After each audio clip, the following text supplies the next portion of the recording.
वंदितु सर्व सिद्धे ध्रुवमचल मणो एवं गतिं पत्ते भोच्छामि समय पाहुड सुध केवली भणिदम। समय पाहुड़, समय सार, निर्जराधिकार, जिसकी 198वीं गाथा पढ़ रहे थे। 198वीं गाथा का पाठ करते हैं।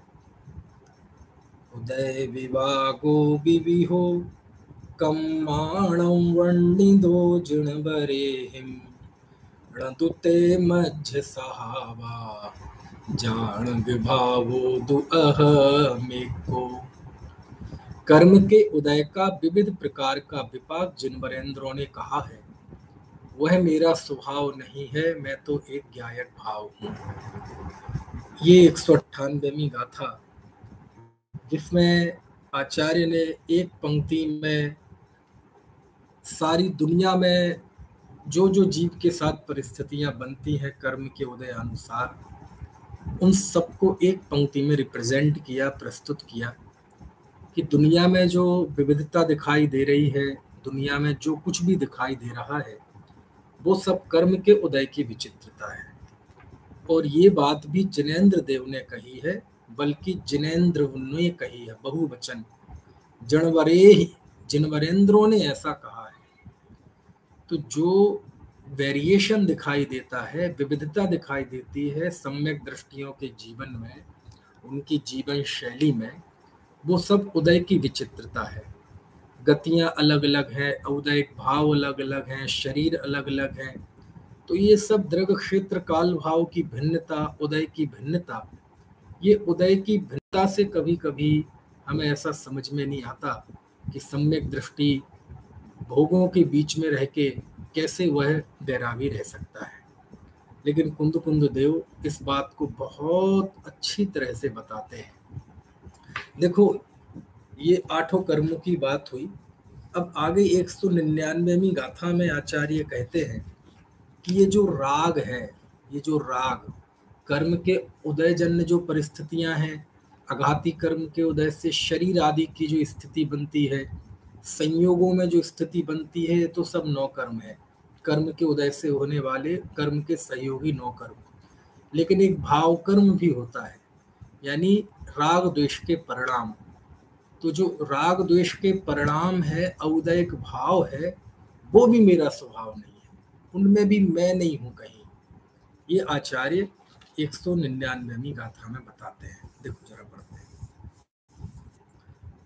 पोगल कम्मं रागो तस्य विवागो दो हवदीसो ऋदु एस मध्य भावो जाणग भावो हु अहमेको। देखो क्या लिखते हैं आचार्य। राग पुद्गल कम्मम रागो, राग पुद्गल कर्म है, राग पुद्गल कर्म है, या पुद्गल कर्म जो राग है, तस्य विवाग उदो हवदि एसो, उसके विपाक के उदय से या उदय के विपाक से ये राग होता है। यानी पुद्गल कर्म के विपाक, उदय के विपाक से ये राग होता है। ठीक है। देखो, राग जैसे राग है, तो राग 2 चीजें हैं, एक राग नाम का पुद्गल कर्म और एक उदय से होने वाला जीव का राग का परिणाम। अभी सामान्यता कहें, क्रोध है तो क्रोध 2 है। एक क्रोध नामक कषाय कर्म जो कि मोहिनी कर्म की प्रकृति है, जो कि पुद्गल है, और दूसरा एक जीव का होने वाला क्रोध का परिणाम। ठीक है। जीव जिस कर्म के उदय से राग का परिणाम या क्रोध का परिणाम हुआ, वह कर्म तो है द्रव्य कर्म, और जो जीव के अंदर जो परिणाम हुआ क्रोध का, गुस्से का, उसे कहते हैं भाव कर्म। ठीक है। तो आचार्य कहते हैं ये जो भाव कर्म है, ये जो राग है, रागो पुग्गल कम्मम तस्य भवागो दओ भवदी, ये राग जो कि पुद्गल कर्म है, उसके उदय से ये होता है। येसो हवदी, यह होता है किससे? तस्य विवाग उदओ, उसके उदय के विपाक से ये राग होता है। और यह राग कैसा है? पुद्गल कर्म है। तो पुद्गल कर्म के राग, पुद्गल जो पौद्गलिक राग है, उस राग के उदय से ये होता है। ऋदु ए समझ भावो, यह मेरा भाव तो है नहीं, तो मैं कौन हूं? जाड़ग भावोदु अहमे को, मैं तो एक ज्ञायक भाव हूं। देखो ये चौथा पद और 198वीं गाथा का चौथा पद, ये दोनों पदों में चौथा पद बराबर है, दोनों में एक सा है। 198वीं गाथा में भी क्या है? जाड़ग भावोदु अहमे को, और 199वीं गाथा में भी क्या है? जाड़ग भावोदु अहमे को। यानी सीधी सी बात है, यदि इन दोनों गाथाओं को एक साथ ही लिखें तो क्या क्या होगा कि कर्म के उदय से जो विविध प्रकार की स्थिति बनती है वह मेरा स्वभाव नहीं है, और ये जो राग है ये भी पुद्गल कर्म के उदय जन होता है, इसलिए ये भी मेरा स्वभाव नहीं है, मैं तो एक ज्ञायक भाव हूं। ठीक है, यानी दोनों गाथाओं में जिसका निषेध किया है उन निषेध को एक लाइन से रख दो, और उसमें मैं कहाँ हूं वो बिल्कुल आखिरी में रख दो। जैसे 198वीं गाथा में कहा कि कर्म के उदय का विविध प्रकार का विभाग जिन वरेंद्रों ने कहा है, ठीक है, और ये राग है, ये भी कर्म के उदय का विपाक है। तो दोनों गाथाओं की पहली पहली पंक्ति को एक लाइन से रख दो। समझ में आया ना? समझना क्या कहा? 198वीं गाथा का अर्थ क्या है? कर्म के उदय का विविध प्रकार का विपाक जिन वरेंद्रों ने कहा है वो मेरा स्वभाव नहीं है, मैं तो एक ज्ञायक भाव हूं। 199वीं गाथा का अर्थ क्या है? ये राग है, ये पौद्गलिक है, और इस राग, इसी के उदय का विपाक ये जीव का राग है, और ये तो मेरा स्वभाव है नहीं, मैं तो एक ज्ञायक भाव हूं। तो दोनों गाथाओं में पहुंचना कहाँ है? मैं ज्ञायक भाव हूं, यहां तक पहुंचना है।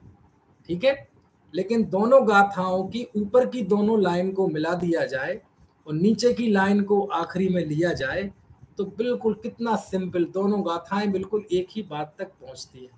क्या अर्थ बनेगा कि कर्म के उदय का विविध प्रकार का विपाक जिन वरेंद्रों ने कहा है, ये राग भी पुद्गल कर्म के उदय का विपाक है। मिल गई ना दोनों लाइनें, 198 की पहली और 199 की पहली। कैसे? फिर से, कर्म के उदय का विविध प्रकार का विपाक जिन वरेंद्रों ने कहा है, ये पौद्गलिक राग के उदय, ये राग भी पौद्गलिक राग के उदय से होता है, इस प्रकार ये मेरा स्वभाव नहीं है, मैं तो एक ज्ञायक भाव हूं। यानी कर्म के उदय से होने वाली विविध अवस्थाएं भी मेरी नहीं है और ये राग भी मेरा नहीं है, मैं तो एक ज्ञायक भाव हूं। इस तरह द्रव्य कर्म और भाव कर्म दोनों से पार जीव की अंतः प्रणति को आचार्य ने इन दोनों गाथाओं में बता दिया। ठीक है, अब देखो 200 नंबर की गाथा पढ़ते हैं। एवं सम्मदिट्ठि अप्पाणं मुणदिजाणग सहावं उदयं कम्य विवागं चामो यदि तच्चं वियाणन्तो। देखो, एवं, इस प्रकार, जब एवं आ जाए ना तो समझ लो अभी आचार्य ने जो कुछ कहा है हल्का सा उसका संक्षेप कर रहे हैं, उसका उपसंहार कर रहे हैं। एवं, इस प्रकार, सम्मदिट्ठि, सम्यक दृष्टि, अप्पाणम मुणदि जाणग सहावम, आत्मा को ज्ञायक स्वभाव जानते हैं, स्वयं को ज्ञायक स्वभाव जानते हैं। ठीक है, इस प्रकार सम्यक दृष्टि आत्मा को ज्ञायक स्वभाव जानते हैं। हिंदी में वो सम्मान में कह रहे हैं जानता है। ठीक है, और तच्चम व्याणंतो, तच्चम मतलब तत्व को, व्याणंतो जानने वाला, जानता हुआ, उदयम कम्य विवागम च मोयदि, कर्म के उदय के विपाक को वह छोड़ता है। मोयदि मतलब छोड़ता है। समझ में आया ना? तो इस तरह से यहाँ आकर सम्यक दृष्टि को, है ना, उसके ज्ञान वैराग्य शक्ति का एक तरह से यहाँ समापन कर दिया हल्का सा, कि पिछली जो 2 गाथाओं में आया है और उसके पहले जो 3 उदाहरण दिए, शराब का और जहर का, प्राकरणिक का, इन सब में आखिरकार यहाँ 200 गाथा में आचार्य ने बिल्कुल सादे तरीके से कह दिया कि इस प्रकार सम्यक दृष्टि आत्मा को ज्ञायक स्वभाव जानता है, और तत्व को जानने वाला, यानी उसी सम्यक दृष्टि के लिए कह रहे हैं, इस प्रकार वह तत्व को जानता हुआ कर्म के उदय के विपाक को छोड़ता है। समझ में आया ना? इस तरह से। ठीक है, एक बार 200 गाथा एक साथ पढ़ लेते हैं, फिर आगे बढ़ते हैं। एवं सम्मदिट्ठि अपाणम मूणदिजाणग सहाबम उदयम कम्म विभागम चमो यदि तच्चम व्याणन्तो। इस तरह इन 3 गाथाओं में आचार्य ने यह सिद्ध कर दिया कि सम्यक दृष्टि के कर्म के उदयजन्य परिणाम, कर्म के उदयजन्य स्थितियां, इन सबको वह अपना स्वभाव नहीं जानता। इनके उदय में रह के वह जीव ज्ञायक भाव रहकर जीता है। कितना बढ़िया है।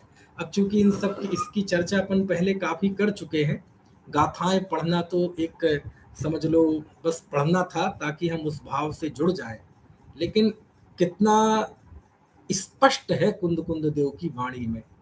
ये अंतरंग वैभव है, सम्यक दृष्टि की अंतः परिणति है, ये उसका भीतरी वैभव है। देखो आप, कर्म के उदय को है ना अपना नहीं जानता, और कर्म के उदय से जो औदैक भाव होते हैं, रागादि भाव, उन्हें भी अपना स्वभाव नहीं मानता।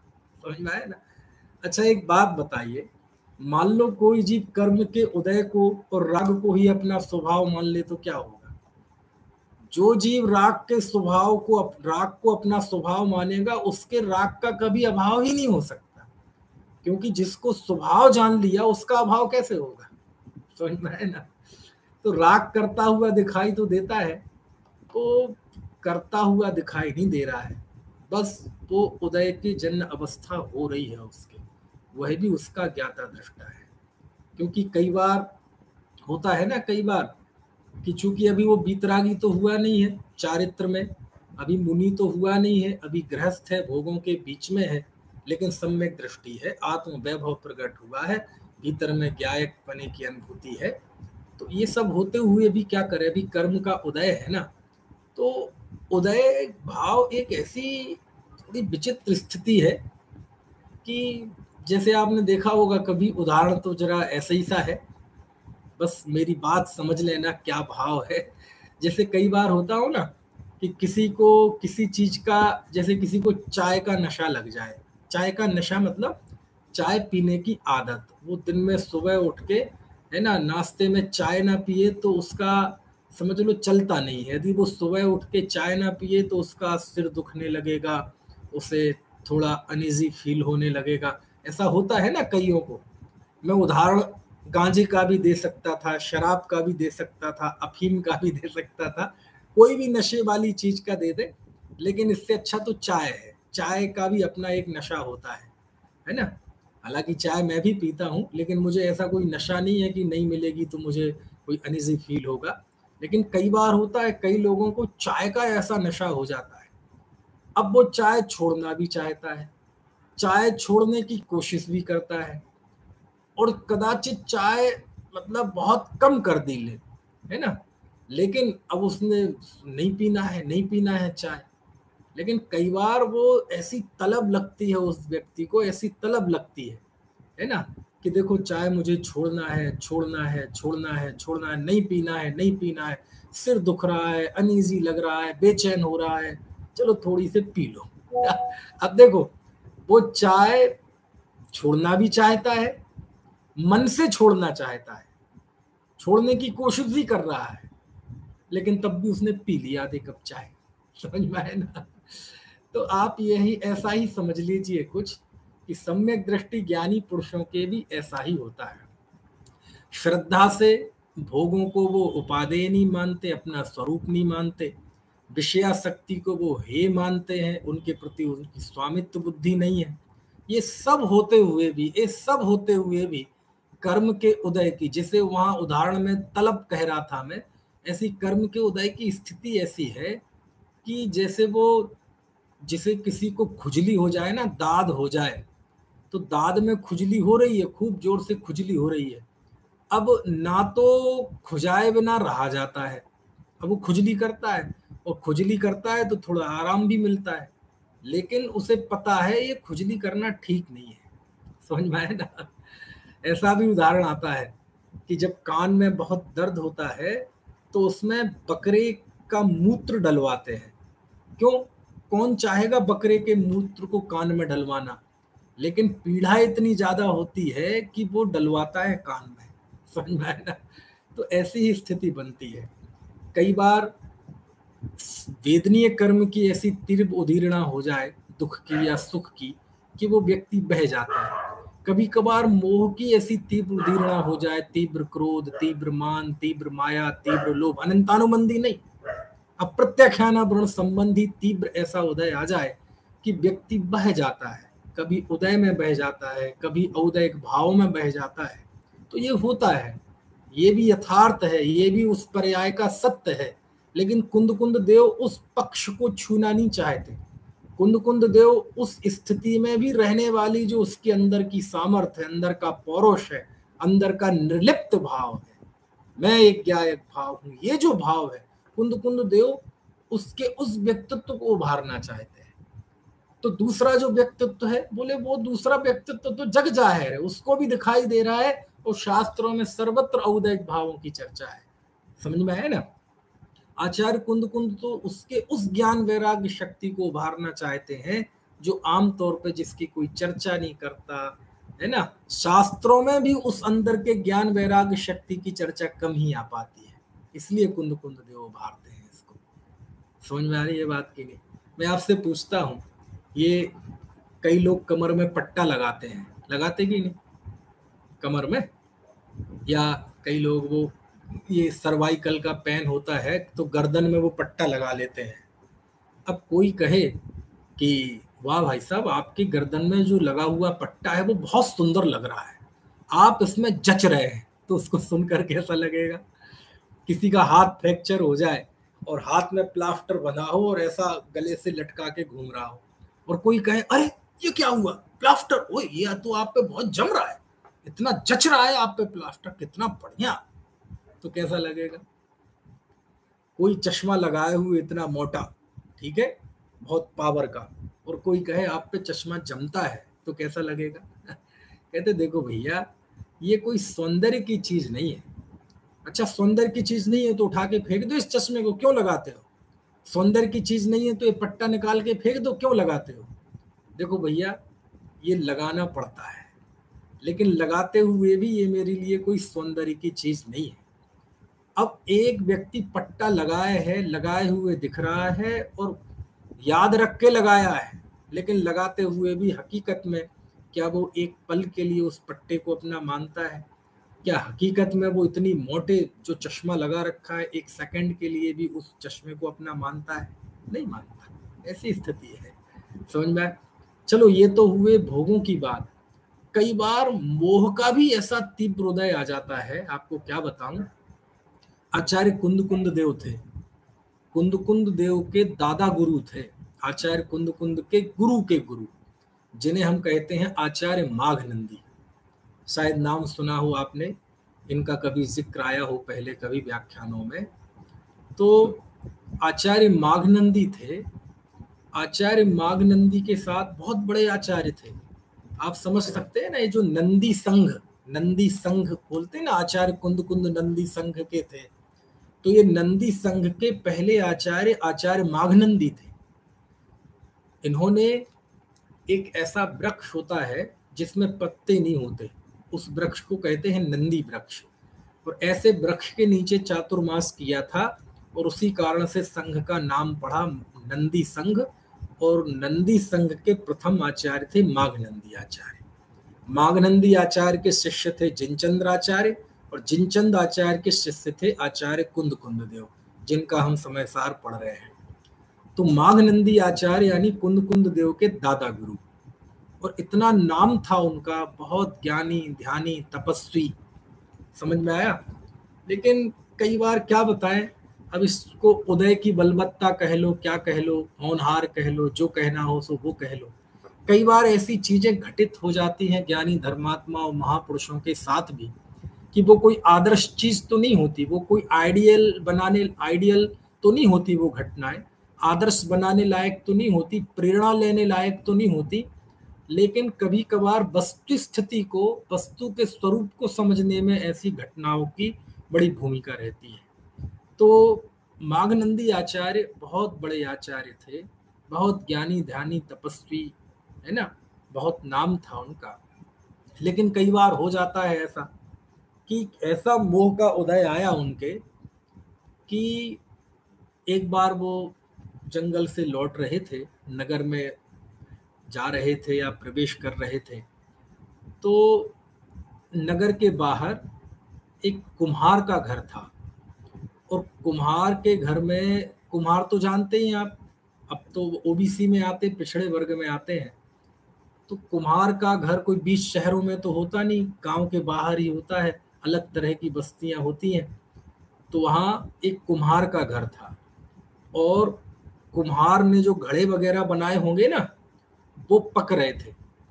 और आप तो जानते ही बहुत बड़ा आवा लगता है उनको पकाने का। बड़े पहले तो महीनों वो बनाते हैं, बना के सूखने रखते जाते हैं, और जब पर्याप्त मात्रा में बन जाते हैं घड़े वगैरह, ईंट के भट्टे तो देखे होंगे ना आपने, कितने बड़े बड़े होते हैं, तो ऐसे ही आवा लगाते हैं। तो जब वो बन जाते हैं घड़े वगैरह जो भी बनाते हैं, बहुत सारे सूख जाते हैं, तो फिर वो उन्हें आग में पकाते हैं। बहुत बड़ा ढेर बनता है, उसको बड़े वैज्ञानिक तरीके से वो जमाते हैं और फिर उसमें आग लगाते हैं, और वो कई कई दिन तक आग लगी रहती है उसमें, तब पकते हैं वो। जो घड़ा हमें 100 रुपए में मिल रहा है बाजार में, उस घड़े में उस बनाने वाले की कितनी मेहनत लगी हुई है, इस बात का हमें पता नहीं है।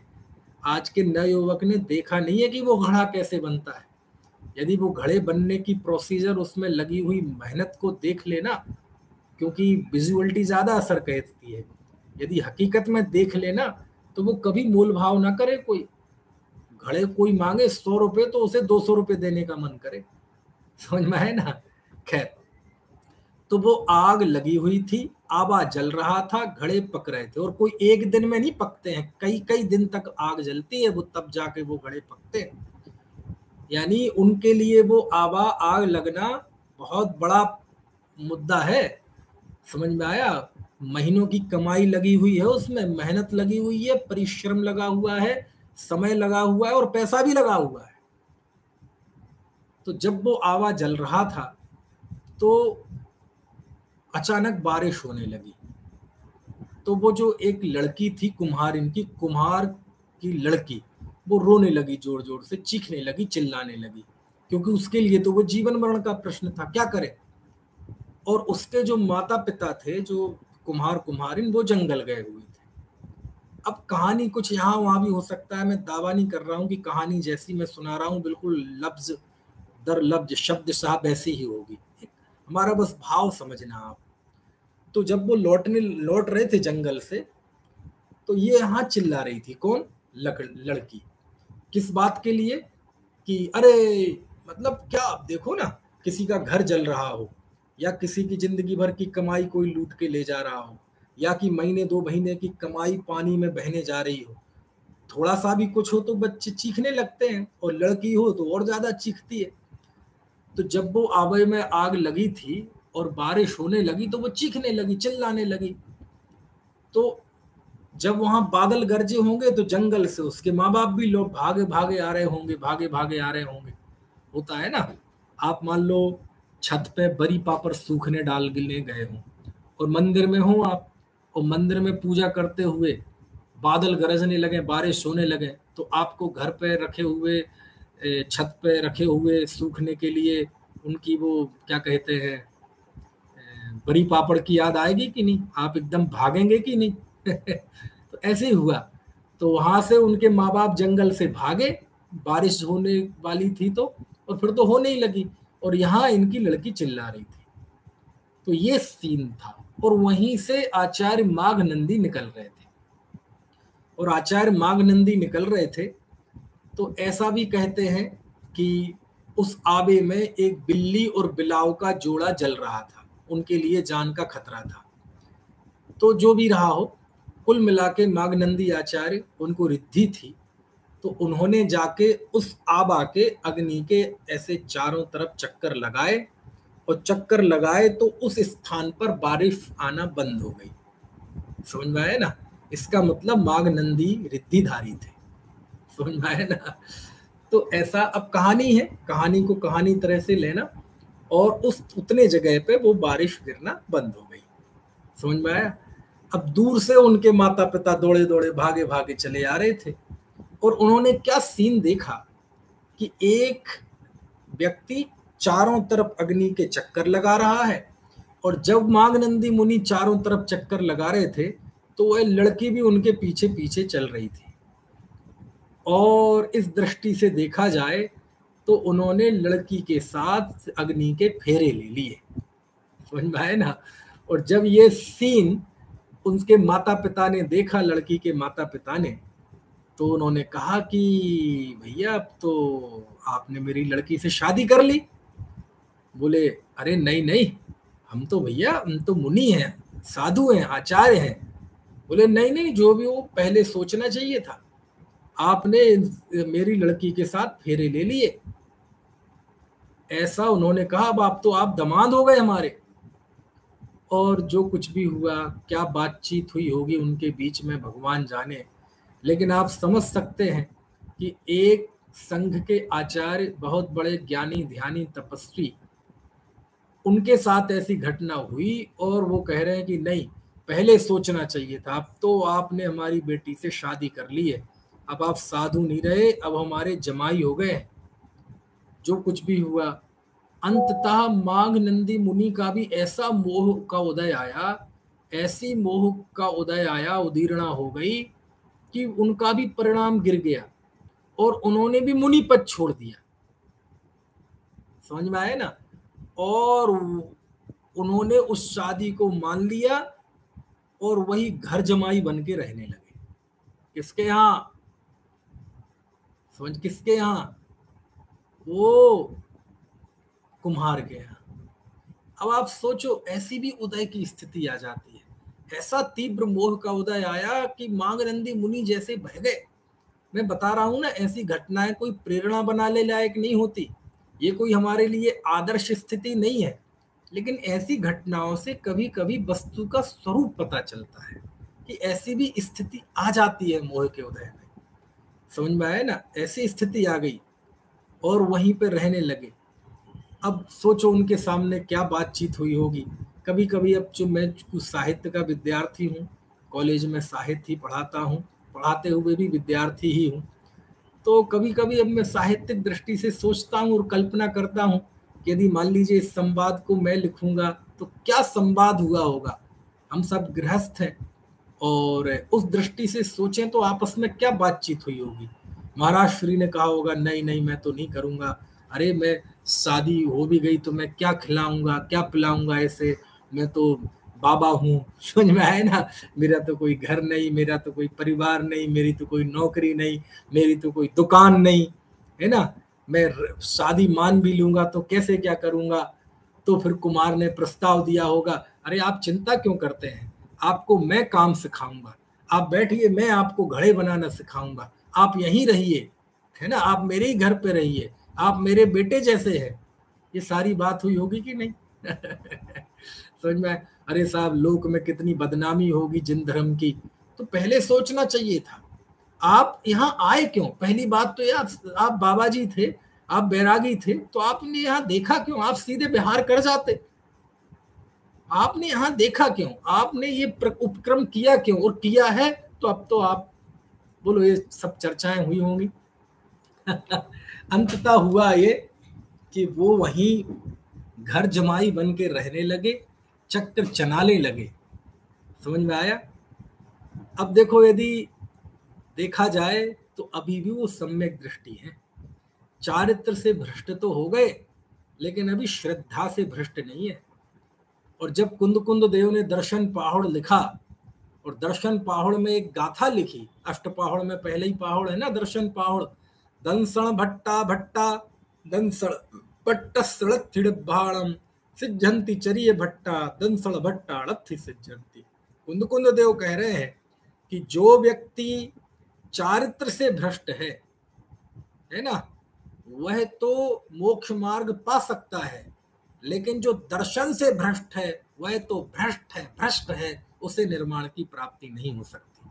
जो व्यक्ति चारित्र से भ्रष्ट है वो तो समझ सकता है, वो तो मोक्ष जा सकता है वापस चारित्र में स्थिर होकर, लेकिन जो दर्शन से भ्रष्ट हो गया उसे मोक्ष की प्राप्ति नहीं होती। दंसण भट्टा भट्टा, दर्शन से जो भ्रष्ट है वो भ्रष्ट है। दंसण भट्टा अणत्थि सिद्धंति, दर्शन से भ्रष्ट मोक्ष को प्राप्त नहीं करता। सिद्धंति चरिय भट्टा, चारित्र से भ्रष्ट मोक्ष को प्राप्त कर सकता है। दंसण भट्टा अणत्थि सिद्धंति, दर्शन से भ्रष्ट नहीं कर सकता। तो जब ये गाथाएं कुंद कुंद देव लिख रहे थे तो पता नहीं मेरा ये मन कहता है कि उनके दिमाग में ये माघनंदी आचार्य की घटना जरूर होगी।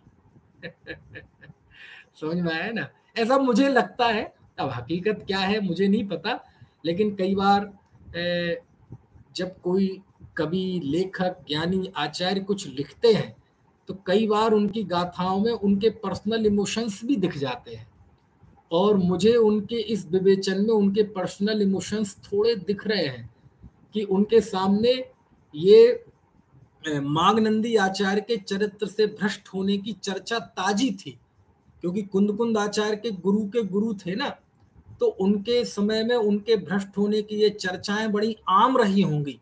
उनके भ्रष्ट होने की चर्चा बहुत चलती होंगी दुनिया में। लोग कहते होंगे कि यार इन्होंने तो लजा दिया, जैन धर्म को लजा दिया, मुनि धर्म को लजा दिया। और कुंद देव को भी सुन के अच्छा नहीं लगता होगा, क्योंकि आखिरकार उनके दादा गुरु पर ये बात आ रही है। तो जरूर उनके दिमाग में ये बात रही होगी, लोगों को जरूर वो बताते होंगे कि चलो भैया उदय के अनुसार ऐसी स्थिति बन गई, लेकिन उनका सम्यक तो जीवित था। दंसण भट्टा भट्टा दंसण भट्ट सड़त्थी डिब्बाड़। तो मुझे ऐसा लगता है कि जब कुंद देव ने ये गाथाएं लिखी होंगी दर्शन पाहुड़ की, तो उनके मन में आचार्य माघनंदी की ये घटना जरूर ताजी रही होगी, ऐसा मुझे लगता है। समझ में आया ना, क्योंकि मैं जब कोई पढ़ता हूँ तो बिल्कुल आचार्य के चरणों में बैठ जाता हूँ और उनसे प्रश्न पूछता हूँ कि ये आचार्य देव आप ये लिख रहे हैं, क्यों लिख रहे हैं, आप क्या सोच रहे हैं। ऐसे कोई चरणों में बैठना मतलब उनके शास्त्र को पढ़ना, इसी को हम चरणों में बैठना कहते हैं। अब 2000 साल पहले समाधि हो गई कुंद देव की, उनके चरणों में कैसे बैठा जा सकता है। लेकिन उनके वचनों को पढ़ना नहीं, पढ़कर उनका अध्ययन करना, स्टडी करना, उनके मन को पढ़ना, आचार्य के मन को पढ़ना ही उनकी गाथाओं को पढ़ना है। और जब मन को पढ़ने की कोशिश करते हैं तो लगता है कि कुंद देव के मन में ये गाथाएं लिखते हुए माघनंदी आचार्य की घटना जरूर रही होगी। चलो रही होगी कि नहीं रही होगी ये हम केवल ज्ञानी होने पर मान लेंगे, जान लेंगे। फिलहाल हमें ये जानना है। अब आपको ये प्रश्न खड़ा हो रहा होगा कि साहब जब वो भ्रष्ट हो गए, वो कुम्हार के यहाँ घर जमाई बन के रहने लगे, उसके बाद क्या हुआ। आपके अंदर प्रश्न तो हो रहा होगा ना। दरअसल क्या है, लंबे समय से जूम पर ये क्लास लेने की आदत है, वहाँ सबके चेहरे दिखते हैं। आज किसी का चेहरा नहीं दिख रहा है, तो मुझे वो रोज जैसा मजा नहीं आ रहा है, रोज जैसा उत्साह नहीं आ रहा है, रोज जैसा मेरा तारतम्य दिमाग का बन नहीं पा रहा है। जब तक आई कांटेक्ट ना हो, चेहरे ना दिखें, आपके चेहरे के एक्सप्रेशंस ना दिखें, जो मैं बोल रहा हूँ आपके आंखों में तैर रहा है कि नहीं वो ना दिखे, तो वो मजा नहीं आता। समझ में आया ना। लेकिन चलो, तो मैं क्या कह रहा था, आपको अंदर जिज्ञासा तो हो रही होगी ना कि फिर उसके बाद क्या हुआ। तो चलो बताता हूं उसके बाद की घटना। कि देखो, यदि श्रद्धा सुरक्षित है तो जैसे ज्ञान सुरक्षित था, है ना, तो बनारसी दास भ्रष्ट हो गए थे लेकिन वापस मार्ग में आ गए। ये भी भ्रष्ट हो गए लेकिन सम्यक तो जिंदा था, तत्व प्रतीति जिंदा थी। ये उदय का विपाक विचित्र हो गया और वो उनका पतन हो गया चारित्रिक रूप से, लेकिन सम्यक दर्शन जिंदा था उनका। मिथ्या दृष्टि नहीं हुए थे, तत्व की प्रतीति नष्ट नहीं हुई थी, ज्ञान नष्ट नहीं हुआ था।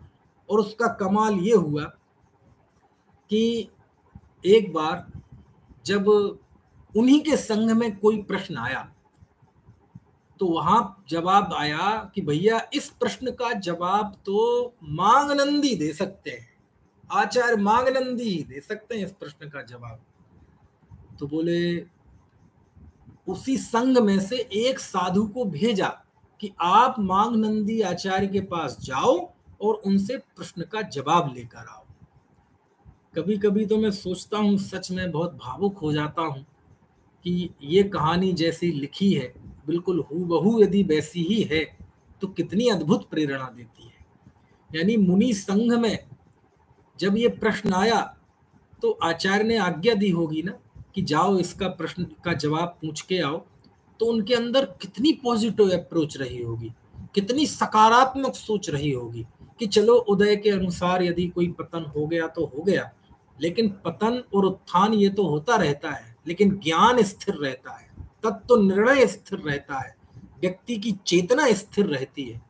और उसका विश्वास था वहां संघ वालों को, तब जाकर कहा कि जाओ पूछ कर आओ, उन्हें इस प्रश्न का जवाब जरूर। यानी आज भी वो ये मानते हैं कि ज्ञान के मामले में अभी भी उनका कोई मुकाबला नहीं है, आज भी ज्ञान चाहिए तो उनके पास जाओ। और उन्होंने भेजा बाकायदा कि जाओ, भ्रष्ट हो गए कोई बात नहीं, लेकिन इस प्रश्न का जवाब उनके पास है। यानी ज्ञान की महिमा कितनी है, तत्व ज्ञान की, तत्व निर्णय की, समझ में आए ना, कितनी बड़ी महिमा है कि संघ के आचार्य ने भेजा बाकायदा, साहब वो तो भ्रष्ट हो गए होंगे, लेकिन इसका जवाब तो उन्हीं के पास है। समझ में आया। और वह साधु गए, पता किया कहाँ है, उस गांव में पहुंचे, और गांव में जाकर अब मैं दृश्य की कल्पना करता हूँ साहित्यकार होने के नाते, और किसी से पूछा होगा कि बताइए यहाँ वो माघनंदी कहाँ रहते हैं। कौन से माघनंदी? अरे वो माघनंदी आचार्य कहाँ रहते हैं जिन्होंने कुम्हार के यहाँ शादी कर ली। तो आप समझ सकते हैं कि लोगों ने क्या क्या कहा होगा, कितना बुरा बुरा माघनंदी के विषय में कहा होगा कि नहीं कहा होगा। वो महाराज आप इतने सीधे हैं, संत हैं, भोले वाले हैं, आप क्यों उनकी खोज में जा रहे हैं? अरे उन्होंने तो धर्म की बदनामी कर दी, उन्होंने तो बिल्कुल नाश कर दिया, उन्होंने तो मुंह दिखाने लायक नहीं छोड़ा। बताओ, इतने बड़े आचार्य, ज्ञानी, ध्यानी, तपस्वी, अंततः एक कुम्हारिन की लड़की से शादी करके उनके घर जमाई होके बैठे। ये मुनिपना होता है? इतनी बड़ी धर्म की अप्रभावना, इतना बड़ा धर्म का अनादर। अरे कई लोग तो माघनंदी के नाम से नाक बो सिकोड़ने लगे होंगे। कोई पूछेगा कि माघनंदी कहाँ रहते, वो बताएंगे, उन्हें 10-12 बातें सुना देंगे कि आप क्यों जा रहे भैया उनके पास। यानी जब उन्होंने माघनंदी आचार्य का पता पूछा होगा तो लोगों ने क्या क्या नहीं कहा होगा, कितनी निंदा की होगी उनकी, ये मैं कभी कभी कल्पना करता हूँ। क्यों निंदा की होगी? तो देखो कुछ कारण सुनो आप। निंदा करने का पहला कारण कि उन्होंने मुनि पद छोड़ दिया। इससे बड़ा निंदा का कारण क्या हो सकता है?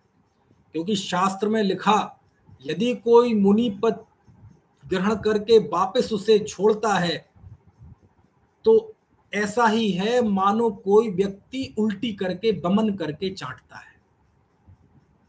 समझ में आया ना?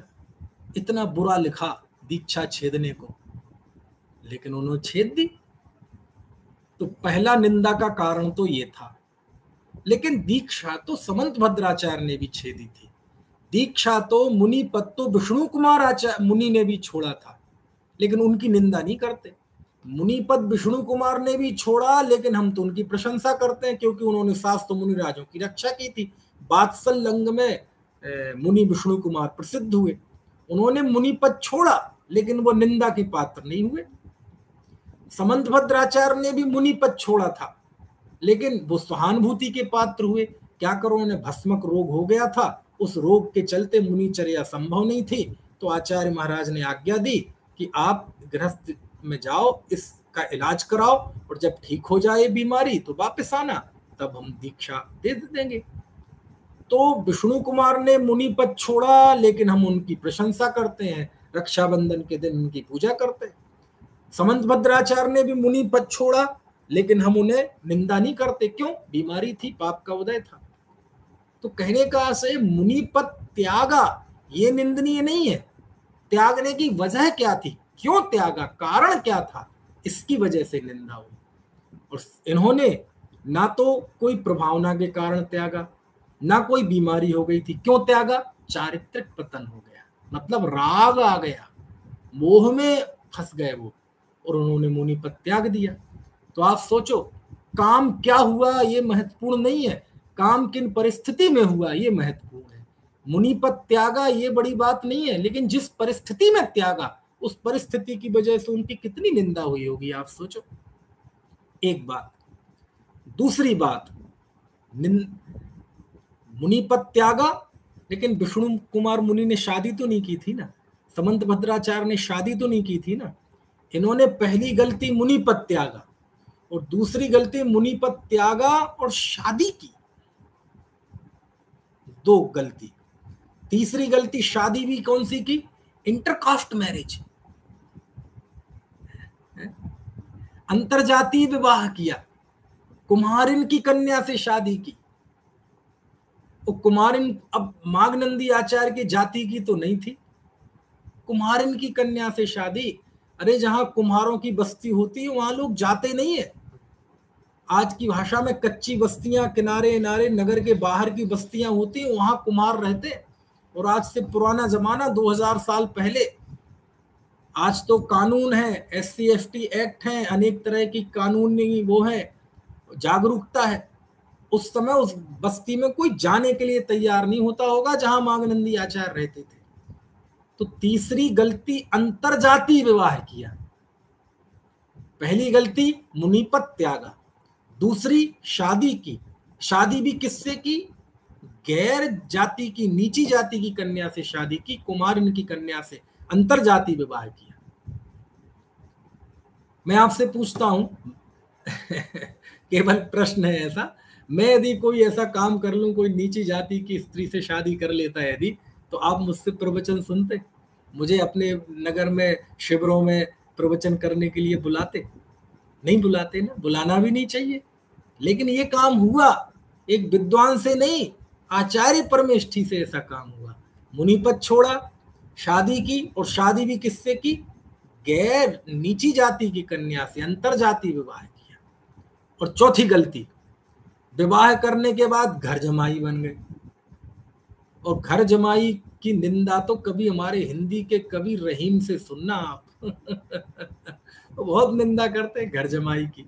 बोले घर जमाई का तो कोई अस्तित्व ही नहीं है, उसका कोई स्वाभिमान ही नहीं है, कोई सेल्फ रिस्पेक्ट ही नहीं है, कोई आत्म गौरव ही नहीं है।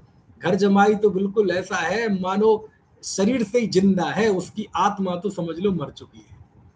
बहुत कठोर भर्त्सना की है हिंदी के कवियों ने और नीतिकारों ने। तो जिसने ये चार मेजर मिस्टेक्स की हो, ऐतिहासिक भूलें की हो, उसकी कितनी निंदा हुई होगी आप कल्पना करो। भाई साहब, आप लगते तो बहुत शरीफ हैं, इतने अच्छे हैं, आप मागनंदी आचार्य का पता पूछ रहे हैं? क्यों पूछ रहे हैं भैया? नाम क्यों ले रहे हैं? जाओ कुल्ला करके आओ। हम तो नाम लेना पसंद नहीं करते। आप इस गांव में किसी से नाम लोगे तो वो आपको बुरा भला कहेगा। क्या वार्तालाप हुआ होगा सोचो, जब उन्होंने पूछा होगा कि यहाँ मागनंदी कहाँ रहते हैं। कोई बताने के लिए तैयार नहीं होगा। अरे यार, बर्बाद कर दिया इस आदमी ने, तो अपमान कर दिया हमारे जिन धर्म का। कितना कितना बुरा बुरा कहा होगा जब वो आए होंगे पूछने के लिए मागनंदी कहाँ रहते हैं। खैर, ये सब मेरे अपनी कल्पना है दृश्य की। ऐसा कुछ घटित हुआ होगा, कुछ आगे कुछ पीछे, कुछ कम कुछ ज्यादा। और जब वो किसी ने बता दिया, ठीक है भाई साहब, आप मानते नहीं है, कोई बात नहीं, जैसे भी थी आप बता दीजिए कहाँ रहते हैं। मैं नहीं बताता, और किसी से पूछ लो। किसी ने झुंझलाहट के कह दिया होगा, किसी से दूसरे से पूछा, उसने भी दो चार बहुत बुरी बुरी सुनाई होंगी। भाई साहब क्यों जा रहे हैं उनके यहाँ? जो भी है आप बता दीजिए। जो आप बता रहे हैं वो हमें पता है, फिर भी हम उनके पास जाना चाहते हैं। ये नहीं कहा होगा फिर भी हम उसके पास जाना चाहते हैं। वो सामने वाला तो यही कह रहा होगा क्यों जा रहे हो उसके पास, लेकिन वो मुनि क्या कहते हैं? जो भी है आप बता दीजिए, फिर भी हम उनके पास जाना चाहते हैं। वो सम्मान से बोल रहे हैं। समझ में आ रही बात की नहीं? खैर, किसी ने बता दिया कि आप ऐसे चले जाओगे, वहां जाके आप पूछ लेना किसी से। और वो उस गली में गए, आहा, पहुंचे तो उन्होंने आवाज लगाई, यहाँ कोई आचार्य मागनंदी रहते हैं क्या? क्या आवाज लगाई? यहाँ कोई आचार्य मागनंदी रहते हैं क्या? जब ये आवाज उन्होंने सुनी, वो अंदर घड़ा बना रहे थे, चक्र चला रहे थे, और जब ये आवाज सुनी तो उनकी जैसे चेतना जाग, क्या यकीन नहीं हुआ उनका, तो अरे क्या, जैसे कई बार यकीन नहीं होता ना, ऐसी चिमटी ले, मैं ही सुन रहा हूँ, मैं सही सुन रहा हूँ, क्यों तुम्हें भी सुनाई दे रहा क्या? ऐसा उन्हें भाव आया। क्या आवाज आई? यहाँ कोई आचार्य मागनंदी रहते हैं क्या? ये जब उनने सुना, देखो इसे कहते हैं स्थितीकरण। सम्यक दर्शन का एक अंग है ना स्थितीकरण, है ना? स्थितीकरण क्या है? कामादिक कर वृषते चिकते जो निज धर्म दृढ़ावे, यानी कोई काम आदि की वजह से धर्म से च्युत होने लगे तो स्वयं को भी दृढ़ करे, और दूसरा होने लगे तो उसको भी दृढ़ करे। इसे कहते स्थितीकरण सम्यक दर्शन का। क्या स्थितीकरण? संबोधन में क्या स्थितीकरण हो सकता है? सोचो आप। जो ही उन्होंने कहा यहाँ कोई आचार्य मागनंदी रहते हैं क्या, ये बात जब उनके कानों में पड़ी, धिक्कारने लगे, खुद को धिक्कारने लगे। ओहो, मैंने इतना पाप किया, मुनि पद छोड़ा, विवाह किया, अंतरजाति विवाह किया, घर जमाई बन के रह रहा हूं, लेकिन आज भी दुनिया मुझे आचार्य मागनंदी कहती है। वो आए, बोले संघ में ऐसा प्रश्न आया है, उसका जवाब तो आप ही दे सकते हैं, और हम आपसे ये प्रश्न पूछने के लिए आए हैं। ऐसा लगा उन्हें, अरे रे अरे रे अरे रे, मैंने कितना पाप किया। ऐसी अपनी आलोचना की, ऐसा लगा अरे मैंने तो, धिक्कार है मुझे, धिक्कार है मुझे। लेकिन देखो तो दुनिया में आज भी इस पद की गरिमा तो देखो, भले ही आज मैंने ये पद छोड़ दिया, लेकिन आज भी आचार्य मागनंदी कितने सम्मान से बोल रहे हैं, कितने सम्मान से याद कर रहे हैं। ओहो, मैंने गलत किया, गलत किया। और उनके अंदर का ऐसा पौरुष जागा, क्योंकि कई बार आग के ऊपर राख थोड़ी देर के लिए जम जाए, इसका मतलब ये थोड़ी है कि अंदर में आग खत्म हो गई। शेर यदि कुछ देर के लिए सो जाए, इसका मतलब ये थोड़ी है कि वो शेर नहीं रहा। समझ में आया ना? और उनके अंदर दोबारा ऐसा पौरुष जागा कि नहीं नहीं नहीं नहीं, बहुत हो गया, बहुत हो गया। वो बस क्या था, वहीं पिछी कमंडल टंगा हुआ था आंगन में ही, वो पिछी कमंडल लिया और उनके ही साथ चले गए। समझ में आया ना? और फिर से मुनि बन गए। कहने का आशय है, देखो क्या संबोधन है। यानी मैं बहुत सोचता हूं कि कोई विकृत हो गया हो, हमारा कोई साधर्म यदि पतित हो गया हो, कोई ऐसी स्थिति बन गई हो कि वो धर्म से दूर हो गया हो, तो क्या तिरस्कार करने से वो दोबारा स्थित हो जाएगा? बहिष्कार करने से धर्म में दृढ़ हो जाएगा? नहीं नहीं नहीं नहीं नहीं, नहीं। उसका गौरव जगाओ। समझ में आया? एक गांव की बात है, तो अब नाम नहीं बता रहा हूँ, रागद्वेष खड़े हो जाते हैं, एक दो गांव के लोग वहाँ के सुन भी रहे होंगे। तो एक पंडित जी थे, तो शास्त्री जी थे, तो वो शास्त्री करने के बाद घर गए, तो वो ज़्यादा मतलब पता नहीं क्या होता है, कभी कभार उदय ऐसा बन जाता है, हम किसी को बुरा भला नहीं कह सकते, लेकिन दृष्टांत देता हूँ कि वो मंदिर ही ना आए, किसी से बोले चाले नहीं, और जब ये ना हो तो प्रवचन करना तो दूर की बात। तो एक बार मैं उस गांव गया, तो उन्होंने, मैंने देखा, हम घूमने जा रहे थे तो वो दुकान पे बैठे थे शास्त्री, तो सब लोग उन्हें बड़ी जाते हुए, शास्त्री जी जय जिनेंद्र, लौट के आओ, शास्त्री जी जय जिनेंद्र, बोले मंदिर आइए शास्त्री जी, वो पंडित जी आए हैं, आइए व्याख्यान के लिए, आप भी आइए, आप भी कुछ हमें कुछ तत्व का उपदेश दीजिए। तो मैं, वो हमारे जो साथी थे, मैं उनके उस बात से इतना प्रभावित हुआ। बोले ऐसा क्यों करते हैं? बोले आप, बोले हमें पता है वो ना मंदिर आते हैं, स्वाध्याय करना तो दूर की बात, लेकिन हम कितना ही समय हम उन्हें इतना रिस्पेक्ट देते हैं, इतना रिस्पेक्ट देते हैं कि आज नहीं कल, कल नहीं परसों आखिरकार उनके अंदर चेतना आएगी। और हकीकत में ऐसा हुआ।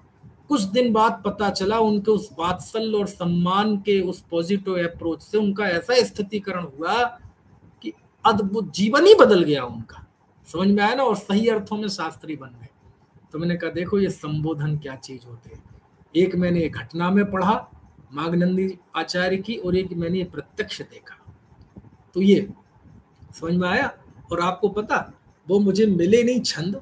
एक बार एक पत्रिका में बहुत उल्लेख ही पढ़ा मैंने, वो नहीं देखे। जिस समय वो चक्र चला रहे थे, मिट्टी के बर्तन बना रहे थे, घड़ा बना रहे थे और चाक चला रहे थे, उस समय चाक चलाते हुए उन्होंने छंद बनाए थे, स्तुति की थी, और वो छपे हुए थे किसी शास्त्र में, किसी पत्रिका में। वो मुझे मिले नहीं। मैं ढूंढता रहा कि मागनंदी आचार्य जब भ्रष्ट हो गए थे और वो चाक चलाते हुए उन्होंने कुछ पद लिखे थे। अब क्या लिखे होंगे, हो सकता है वो निमित्त उपादान संबंधी हो, कारण कार्य संबंधी हो, श्रद्धा चारित्र ज्ञान संबंधी हो, मुक्ति मार्ग संबंधी हो, मालूम नहीं कैसे छंद थे, लेकिन बड़े अद्भुत छंद रहे होंगे। और वो उन्होंने मागनंदी आचार्य ने उनकी रचना की। कहीं पे वो छपे थे, छपने का उल्लेख मुझे मिला, वो छपे हुए नहीं मिले। समझ में आया ना। और वो फिर दृढ़ हो गए। ऐसा संबोधन होना चाहिए, किसी का तिरस्कार नहीं, किसी का बहिष्कार नहीं। कोई पतित हो जाए तो कारण जानो क्यों पतित होगा, धर्म से दूर हो गया तो क्यों हो गया, कोई ना कोई कारण तो होगा। क्योंकि उदय अच्छे अच्छों व्यक्ति को तोड़ देता है, उदय से अच्छे अच्छे व्यक्ति है ना तिल मिला जाते हैं। तो ऐसा होता है, कभी पाप का उदय आए व्यक्ति बिल्कुल अभावग्रस्त हो जाए, कभी पुण्य का उदय आए चक्रवर्ती बन जाए, कभी मोह का ऐसा तीव्र उदय आ जाए, तीव्र क्रोध आ जाए, तीव्र अहंकार का भाव आ जाए, कभी ऐसा भाव आए कि वह गिर के मागनंदी जैसी स्थिति बन जाए। ये सब उदय जन्य स्थितियां हैं। ये कर्म के उदय में ऐसी स्थितियां बन जाती हैं, नहीं चाहते हुए भी बन जाती है। कुंद कुंद देव ने इस बात को समझा इस काल में।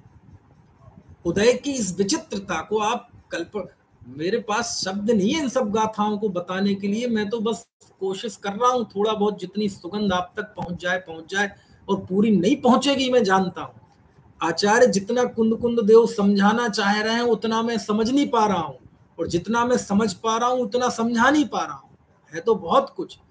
यानी एक ऐसी कर्म के उदय की एक ऐसी दुनिया है, एक ऐसा संसार है कि जब वह उदय आता है तो व्यक्ति बह जाता है।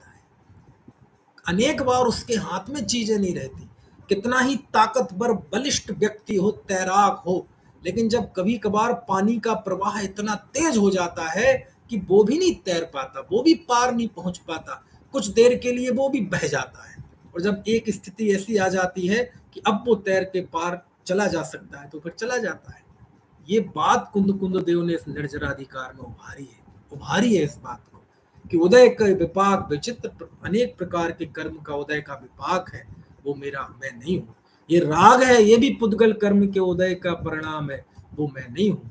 इस प्रकार वह जानकर समस्त कर्म के उदय को छोड़ता है। समझ में आ रही है बात की नहीं? अरे चलो, टाइम ज्यादा हो गया, थोड़ा लेट ही शुरू हुआ था, है ना। चलो, आपको कोई प्रश्न हो तो पूछ लीजिए। अब चूंकि आज जूम तो चल नहीं रहा है, इसलिए प्रश्न क्या पूछेंगे। और ये यूट्यूब पे भी अब कैसे पूछेंगे आप लिख के। चलो, जो भी यदि कोई प्रश्न हो तो आप व्हाट्सएप के जरिए मुझे भेज दीजिएगा, उसकी चर्चा कल कर लेंगे। ठीक है। इस तरह 200 गाथा तक बात हुई। कल ये 137वां कलश है एक, ये पढ़ेंगे। चलो, अभी की बात सुना। अनंत धर्मणस्तत्त्वं पश्यन्ति प्रत्यगात्मनः, अनेकान्तमयी मूर्तिर्नित्यमेव प्रकाशताम्।